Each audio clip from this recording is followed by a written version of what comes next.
ಮಹತ್ವದ ಬೆಳವಣಿಗೆಯೊಂದರಲ್ಲಿ ಬಿಜೆಪಿ ಸರ್ಕಾರದ ಅವಧಿಯಲ್ಲಿ ಆರಂಭವಾಗಿದ್ದ ಮುಳವಾಡ ಏತ ನೀರಾವರಿ ಮತ್ತು ಮಲಪ್ರಭಾ ಆಧುನೀಕರಣ ಯೋಜನೆಗಳ ಕಾಮಗಾರಿ ಕಳಪೆ ಅನ್ನೋ ವರದಿಯ ಹಿನ್ನೆಲೆ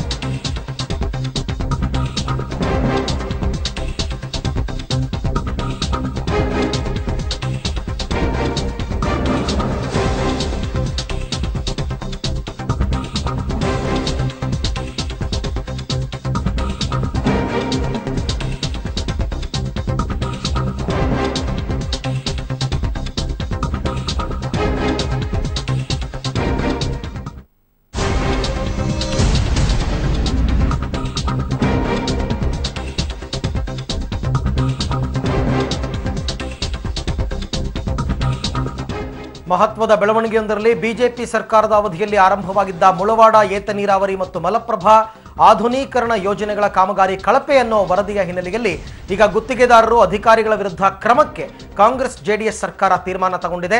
ಜೂನ್ 24ರಂದು ವಿಜಯಪುರ ಜಿಲ್ಲೆಯ ಬಸವನ ಬಾಗೇವಾಡಿಯಲ್ಲಿ ನಡೆದಿದ್ದ ಕಾಮಗಾರಿಯನ್ನ ಸ್ವತಃ ಜಲಸಂಪನ್ಮೂಲ ಸಚಿವ ಡಿಕೆ ಶಿವಕುಮಾರ್ ಹಿರಿಯ ಅಧಿಕಾರಿಗಳ ಜೊತೆಗೆ ಖುದ್ದಾಗಿ ವೀಕ್ಷಣೆ ನಡೆಸಿದರು.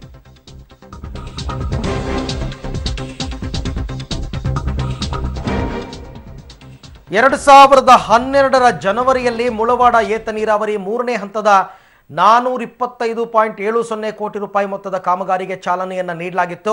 2016 ಮಾರ್ಚ್ನಲ್ಲಿ ಕಾಮಗಾರಿ ಮುಗಿಬೇಕಿತ್ತು. ಕಾಮಗಾರಿ ಕಳಪೆ ಆಗಿದೆ ಅಂತ ಸೂಪರಿಂಟೆಂಡಿಂಗ್ ಇಂಜಿನಿಯರ್ರಿಂದ ಸರ್ಕಾರಕ್ಕೆ ವರದಿ ಸಲ್ಲಿಕೆಯಾಗಿತ್ತು.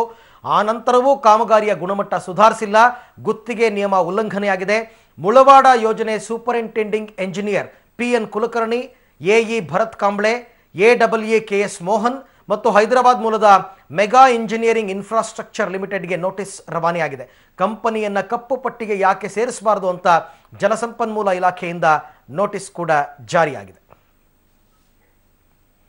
ಈ ಬಗ್ಗೆ ಮತ್ತಷ್ಟು ಮಾಹಿತಿಯನ್ನು ಪಡೆಯೋಣ ನಮ್ಮ ಪ್ರತಿನಿಧಿ ಪುರುಷೋತ್ತಮ್ ಅವರಿಂದ. ಪುರುಷೋತ್ತಮ್, ನಿಜಕ್ಕೂ ಕಾಮಗಾರಿ ಕಳಪೆಯಾಗಿದೆಯಾ ಅಥವಾ ಬಿಜೆಪಿ ಸರ್ಕಾರದಲ್ಲಿ ಇದು ಚಾಲನೆಗೆ ಬಂದಿದ್ದು ಅಂತ ಬಿಜೆಪಿಗೆ ಕೆಟ್ಟ ಹೆಸರು ತರುವಂತಹ ಪ್ರಯತ್ನನ, ಅಥವಾ MB ಪಾಟೀಲ್ ಜಲಸಂಪನ್ಮೂಲ ಸಚಿವರಾಗಿದ್ದಾಗ ಅವರು ಕೂಡ ಇದರ ಉಸ್ತುವಾರಿಯನ್ನು ವಹಿಸಿಕೊಂಡಿದ್ರು, ಅವರಿಗೆ ಕೆಟ್ಟ ಹೆಸರು ತರುವಂತಹ ಪ್ರಯತ್ನನ? ಏನು ಅಸಲಿಗೆ ವಿಚಾರ ಇದು?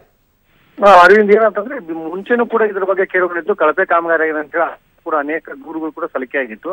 ಆ ಹಿನ್ನೆಲೆಯಲ್ಲಿ ಏನು ಬಿಜೆಪಿ ಗವರ್ಮೆಂಟ್ ಅಲ್ಲಿ ಏನು ಕೂಡ ನಡೆಸ್ತಾ ಚಾಲನೆ ನೀಡಿದ ನಂತರ ಕೂಡ ಕೇಳಬೇಕು. ಜೊತೆಗೆ ಏನು ಅಂತಂದ್ರೆ ಜಲಸಂಪನ್ಮೂಲ ಖುದ್ದು ಏನು ವಿಜಯಪುರ ಜಿಲ್ಲೆ ಅದರ ಒಂದು ಕಳಪೆ ಕಾಮಗಾರಿ ಅಂತ ಅವಾಗ ಕೂಡ ತನಿಖೆಗೆ ಏನು ಆದೇಶ ಮಾಡಿದ್ರು, ಆ ತನಿಖೆ ಕೂಡ ನಡೀತಾ ಇತ್ತು. ಆದ್ರೆ ಬಿಜೆಪಿ ಗವರ್ಮೆಂಟ್ ಎಲ್ಲೋ ಒಂದ್ ಕಡೆ ಧಕ್ಕೆ ಕೊಡ್ಬೇಕು ಅಂತ ಕೊಟ್ಟರು, ಅಥವಾ ಈಗೇನಿದು ಈಗೇನು ನೋಟಿಸ್ ಕೊಟ್ಟಿದ್ದಾರೆ, ಅದಕ್ಕೆ 5 ವರ್ಷ ಕೂಡ ಅಲ್ಲಿ ವೇಳೆ ಇತ್ತು, ಅವಾಗಲೇ ಅದನ್ನ ಮಾಡ್ಬೋದಿತ್ತು. ಆದ್ರೂ ಕೂಡ ಈಗ ಏನು ಅಂತಂದ್ರೆ ಶಿವಕುಮಾರ್ ಮೊನ್ನೆ ತಾನೇ ಏನ್ ಭೇಟಿ ಕೊಟ್ಟರು, ಭೇಟಿ ಕೊಟ್ಟ ನಂತರ ಅವಾಗ್ಲೂ ಕೂಡ ಅನೇಕ ಸಾರ್ವಜನಿಕರು ಮತ್ತೆ ಏನು ಗ್ರಾಮಸ್ಥರು ಅವರು ಕೂಡ ದೂರು ನೀಡಿದ್ರು, ನಡೆದಿತ್ತು. ಅದ್ರ ಬಗ್ಗೆ ನಾವು ದೂರು ಕೂಡ ಸಲ್ಲಿಸಿದ್ವಿ. ಅದು ಯಾವುದೇ ರೀತಿಯ ತನಿಖೆ ಬರ್ದಿಲ್ಲ ಅಂತ ಕೂಡ ಒಂದು ದೂರನ್ನು ಕೂಡ ಮತ್ತೆ ಯೋಜನೆ ಚಾಲನೆ ಸಿಕ್ಕಿದ್ದು 2012ರಲ್ಲಿ, ಬಟ್ 2013ರಲ್ಲೇನೆ ಸಿದ್ದರಾಮಯ್ಯ ನೇತೃತ್ವದ ಸರ್ಕಾರ ಬಂದ್ಬಿಡುತ್ತೆ ಅಸ್ತಿತ್ವಕ್ಕೆ. ಜಲಸಂಪನ್ಮೂಲ ಸಚಿವರಾಗ್ತಾರೆ MB ಪಾಟೀಲ್, ನಿಮ್ಮ ಜಿಲ್ಲೆಯವರೇ, ಅವರಲ್ವಾ ಇದಕ್ಕೆ ರೆಸ್ಪಾನ್ಸಿಬಲ್? ಹಾಗಾದ್ರೆ ಅದಕ್ಕೆ ಈಗ ಅದೇ 2012ಕ್ಕಾಗಿ 5 ವರ್ಷವಾಗಿ ಯಾಕೆ ಕಾಯ್ದ್ರು, ಈಗ ಯಾಕಿದು ಹೊರಗಡೆ ಬಂತು ಅನ್ನೋದೇ ಒಂದು ಅನೇಕ ಅನುಮಾನಗಳ ಕೈ ಮಾಡಿಕೊಡ್ತಿದೆ. ಯಾಕಂದ್ರೆ 5 ವರ್ಷ MB ಪಾಟೀಲ್ ಇದ್ದಾಗ ಕೂಡ ಅವಾಗ ಮಾಡ್ಬೋದಿತ್ತು, ಅವಾಗಲೂ ಕೂಡ ಆಕ್ಷನ್ ತಗೋಬೋದಿತ್ತು. ಜೊತೆಗೆ ಅವಾಗ ತನಿಖೆ ನಡೆಸಿ ಅವಾಗ ಆದೇಶ ಮಾಡಿದ್ರೆ, ಈಗ ಏಕಾಏಕಿ ಏನು ಜಲಸಂಪನ್ಮೂಲ DK ಶಿವಕುಮಾರ್ ಆದ ನಂತರ ಏನು ಮೊನ್ನೆ ತಾನೇ ಒಂದು ಭೇಟಿ ಕೊಟ್ಟ ನಂತರ ಈ ರೀತಿ ಯಾಕಿದ್ ಬೆಳವಣಿಗೆ ಆಯ್ತು. ಕಾಮಗಾರಿ ಕಳಪೆ ಆಗಿದೆ ಅಂತ ವರದಿ ಸಲ್ಲಿಕೆ ಆಗಿದ್ದು ಸರ್ಕಾರಕ್ಕೆ ಯಾವಾಗ?